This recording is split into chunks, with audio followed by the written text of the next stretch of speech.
Ang konektadong kabataan ay nakilahok sa International Coastal Cleanup dito sa bayan ng Paracale. Kaya naman si Angel ay papasok.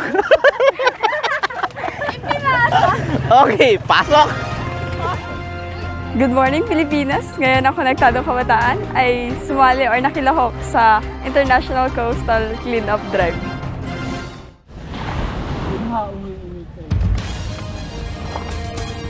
Ang maingay talaga yung ano, bakit? Hindi ko nakita ko. Parang hindi naman ako nakakita. Plastic and plastic. Kahit yung mga maliliit po kasing bagay, mahalaga na dapat kunin natin. Katulad nito.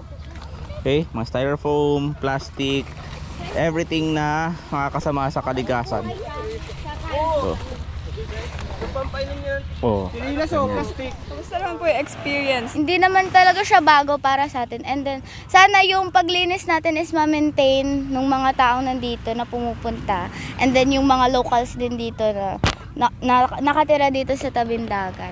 Kasi syempre, hindi lang naman silang magbe-benefit nun. Syempre, yung ibang tao din dito sa Paracale. Kuya Benedict, sa palagay mo po, dito sa naganap na clean-up drive, magkano na po ang katumbas niya?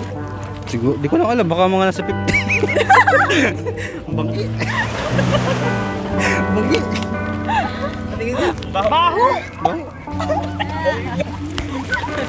Nakamay ko yata yung iba. Yung nag-interview sa kayo, magkano? Nasusuka na ito. Ano po ang amoy? Kaya interview mo si Well, libre lang makiamoy ah. Dami yung ano lang, dami na nakakain ng amoy. Ang nag-init yung cellphone ko. Kuya?